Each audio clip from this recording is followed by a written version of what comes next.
And we are at another episode of Logging In, but this Logging In is going to be unlike any other episode because this is going to be our fast paced episode. We don't even have opening music, we don't have closing music, we don't have anything because basically, as far as what's going on in Techie's personal life, is Passover is taking place tomorrow night. So as a result, everybody's in cleaning mode, and we just wanted to kind of get this stuff in as we could. And we've got a baby that's about to hit the record button, which means that we were going to lose the audio, but we'll get that going. But Oh Kelly, you're there, no. right? Yeah.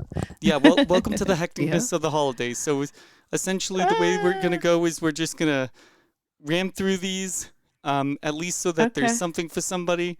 And then essentially, like when I say time's up, we just move on to the next one because that's the kind of night we're having. So yeah, All get good. us All started. good. Me? Yeah, you. This is all All you. right. I'm All I'm right. gonna need your help through this because then I have to go back to scrubbing the Okay. oven and doing all the things that you need to do to Okay. clean the house.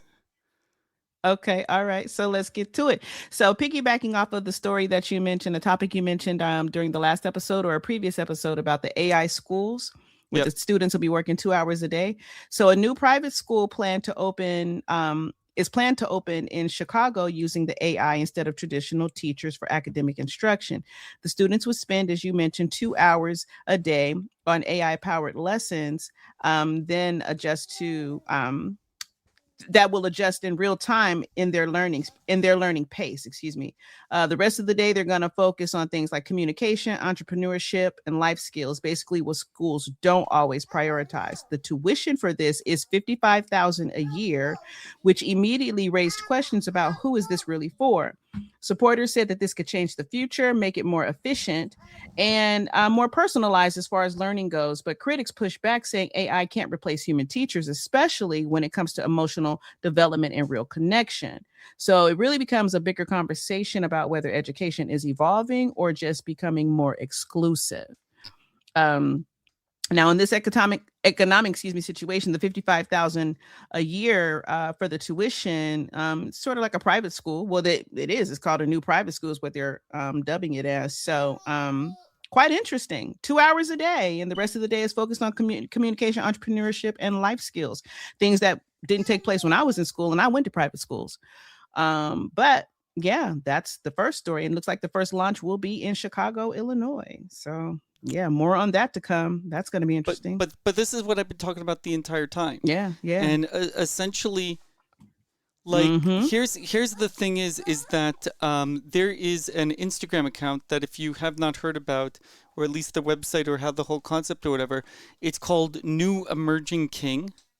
And essentially, what they're doing is they're Mm-mm. teaching the Mm-hmm. kids how boys should know how to deal with restaurant conflict and setting up appointments and how gas stations work. Like, literally, they're having kids go, What? yes, Really? yes, how to change oil in a car. And it's funny, the comments are great because people are sitting there and they're just saying, oh my goodness, my 40-year-old spouse needs your school. And like, why isn't I think it's in Georgia, I believe. This particular Really? yes, but it's done by King Randall. The guy has 637,000 followers on Instagram alone. And the Oh name of the my school goodness. is The X for Boys. The what? The X for Boys. So THE and then the letter X Uh-huh. FORBOYS.org. Uh, oh wow. You know, I can't even say I'm mad at that because how many times have we heard things like, oh, they don't set the kids up for the real world. They should have been teaching kids about finance and how to balance checkbooks. Back Yep. in the day, checkbooks were a thing. That today it's all digital. But I'm just saying, there was always talk about they're not setting up the kids for the real world. Yeah. And it looks like that's exactly what is taking place at this time, what they're At, trying to at get that into. particular at Quite that particular interesting. school. Yeah. No, so that's kind of the Yeah. reverse of the AI that we've been discussing as well. But essentially, Mm-hmm. that came to mind when you were going and mentioning about life skills. There's a stronger emphasis on life Mm-hmm. skills, and all these critics that are going and saying that the AI isn't teaching the teaching right because you need a teacher and all this other things. 100% right, but at the same time, Mm-hmm. are kids even learning in the first place? So, like, what's the Mm. difference? Yeah. Yeah, quite interesting. I wonder how I would feel if I was a parent of a kid that was still in school and I had an extra 55,000, to spend on a, school tuition for something like that. I wonder, you Right. know, interesting, Right, but what's interesting about the interesting. new Emerging King is it's a nonprofit. So if you go and you go and want to support the idea of boys learning how to be boys, essentially Mm-hmm. you can get a tax deduction. Mm. Yeah. Yeah. Yeah. Anyway, Many should we changes move on the on to the way. next story, or do you want to kind of Yeah. pile this on? How do you want to do this? Because we have to keep going. No, we can jump. But let's Let's look at the jump. marijuana mental health study. So, two major studies looked at decades of research and found no solid evidence that marijuana helps treat anxiety, depression, or PTSD. That's significant because those are some of the most common reasons people say they use it. The research included high quality clinical trials, so this wasn't just an opinion; it was considered a gold standard data. At the same time, though, usage for mental health is still increasing, even without strong proof it works. Experts also warn that there are real risks, especially for young people or those already dealing with mental health conditions, including higher chances of psychosis and worsening symptoms. What's interesting is that many states still approve medical marijuana for these conditions. So there's a clear disconnect between what people believe is helpful and what the science is actually showing. So things like this just make me think about, how things come out years later. As they said, they did two major studies looking at decades of research. Well, decades ago seems like, medical marijuana was, an answered prayer depending on the situation. And now here it is saying there's not even solid evidence that it even helps with anxiety, depression, or PTSD. Now, I know people who have anxiety issues and they do what is the other one? CBD to calm themselves, and they say it calms their nerves. Now, so I don't know if it depends on the person. I don't know what evidence they're looking at, but I just find it interesting that after all of these years, I'd say in the last over 10 years, I remember having the conversation for people that have cancer, people that have again anxiety issues, um people that have seizures, all these different situations, and they talk about how medical marijuana has been so helpful, and now they're saying there's not even any evidence. Well, I'm like, well, was it evidence 2 decades ago? It's very weird. No, no. Not two Here's the decades, thing. decades, but Here's the decades away. thing. Uh-huh. Here's the thing. Yeah. Like there are things right now that essentially like, and I'm sorry to bring up like the whole COVID thing, but they're going and Yeah. they vilified a bunch of people about, and then there's all these people that are wondering if in 20 years from now, all the people that were going and saying I'm not wearing a mask, what if the science goes in and shows that that actually hurts you if you wore a mask? I'm not saying that is or isn't. I'm just giving an example of something where it's Yeah. like people in the moment will be like, "Yes, you wear a mask," and then 20 years from now, it's like, "Do you realize that you will lose 20 years of life if you wear a mask for that long period of time?" My gosh. How devastating would that be? And it's very interesting because if they are saying now two major studies looked at decades of research, well, what did you find decades ago that introduced medical marijuana as something that was helpful? How is it decades later there's no solid evidence that it is helpful for anxiety, depression, or PTSD? Well, Right. what is it helpful for then? Well, You know what I mean? here's the thing that drives me nuts is because there's been all kinds of medical history before the medical doctors came in that went and people had ways of solving certain ailments and issues, etc., etc. I mean, is it a coincidence? I don't know. But essentially, then you've got all these doctors that come in and go and say, hey, instead of using this thing that you can grow from the ground, go for this Mm-hmm. thing that we did in a lab that we spent millions of dollars of research and we're going to receive a profit for. Mm-hmm. Mm-hmm. And heavily tax it too. Right. It's a trip.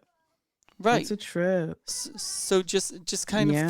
think about that element where essentially it's like we don't know what they're going to say 20 years from now We that don't we were know. that we're doing wrong. I mean, it's the whole idea of like having cigarettes in bed was considered a really important aspect of life, and now it's looked at Mm. as oh, don't do that, even though Uh-huh. everybody did. All right, let's go Uh-huh. the final Uh-huh. story because then I have The to final get going. one. I The know final one. This is we're just speeding. about We're in speed we're round today. speeding through. We're speeding through. It don't take long. It don't take long to share news. But here's the last one. Social media lawsuit win is what we're talking about. A young woman won a major lawsuit against Meta and YouTube, claiming their platforms were intentionally designed to be addictive and harmed her mental health. Here we go with mental health again. I wonder if she smoked weed. A jury Oh man, agreed and awarded her 6 million with an M, 6 million in what? damages. They even went as far as saying the companies acted with malice, oppression, and fraud, which is a pretty strong statement. Both companies said they plan to appeal and argued that mental health issues cannot be blamed on a single platform. Well, I don't know. But this case could open the door for hundreds of similar lawsuits already building up. There's also growing global pressure. Countries are already considering or testing social media restrictions for minors, been doing that for a million years. Yeah. So this might be one of those moments where the conversation shifts from user responsibility to corporate accountability. And that's Or where that ends. But she or won it six comes a million dollars. juries. It could be about the juries as well. If there was a jury, it's kind of like the who's the guy with the lemon pound cake and all that whole thing that keeps showing up. What's the guy's name? I don't know. Speaking about high, he sings about like getting high or something like that. And then he, Oh, oh, what is the I guy's don't name? know. I don't know, but he came out with this whole thing or whatever about Officer Poundcake because he was invaded. And Uh-huh. essentially, I love how we're Oh, bringing in the marijuana thing and we're bringing in the jury thing. yeah. Who is that Yeah. guy? I don't know. He wears like It, a United States suit and marches oh, Afro around. Man? Afro Man, that's the name. Afro Man? Yeah. He just won his lawsuit. Yeah. Yeah. Right. So I'm just Um saying, juries and the judge didn't mhm. like the fact or whatever that Afro Man won the lawsuit and even just kind of went to the Mhm. juries and is like what went wrong. I think juries are at the point now where they're fed up, and even if Mhm. normally like Meta's completely right, they should not have been accused like this and et cetera, and there's owner responsibility. I think juries have just had it at this point, and I do too. the only way that this stuff is going to get overturned is essentially with the appeals where juries are no longer involved and other judges can then go and basically make decisions themselves of where exactly they're going to go next with these particular cases. Yeah, you make a good point too about the juries because although they are supposed to be objective, there's some subjectivity that can, creep its way in. For them to say Meta and YouTube, for them to charge them with making their platforms addictive and harmful to one person's mental health, is it enough to say that person maybe already dealing with the level of mental health? Because I mean, we look at social media. This is where we get our stories from. I mean, Yeah, is it impacting our mental health? Like it is. where's the line drawn? I mean, it's impact, yeah, but to the point of where it's, it's a thin line. It's a thin line because Yeah. yes, we do know that things that are on these platforms can impact, what a person does, what they're doing, the next thing that they do to go viral, whatever. Very dangerous, very, very dangerous stuff. But how did this one person managed to prove that it harmed her mental health and it was a result of Meta and YouTube? And why didn't she have control enough to just stop watching it if her mental health was impacted to where it got so far where she was harmed now and then sued them for $6 million? So is it, again, it goes back to the last thing that I said, is it user responsibility or corporate accountability? Who knows at this Yeah, point? because Twitter is wild. Okay, Twitter is wild. So you better you type in the wrong thing on on the algorithm, mess up your whole algorithm. You got to be careful because, yeah, It's just a lot more that you can see on Twitter than you can on any YouTube platform for sure. But Yeah. yeah, No, so but there that's you all go, I and that got though. brings us to our 15-minute mark. So thank you everybody for Yep. joining us. We're probably gonna have another episode next week because again, at the Yeah. Passover holiday, or we'll figure out how it Yep. Good works. Friday's But next week and everything. So I yeah. don't know. We're gonna we'll No, be in Good talks. Friday's this So week. Yeah, no, yeah. yeah. No, All no. So right. so tomorrow night is Starts when it Passover. begins. Yeah, Mm-hmm. and then 8 days Yeah. of fun, no bread, all Yeah. that. All right. Yeah. No I yeast, no bread. n- I need to log off right now All right. because I have to get back to cleaning. But All right. I We'll will get talk back to you to it later. next week. Yep. All All right. Have right. a good one. Okay. Bye. Bye. Okay. Bye.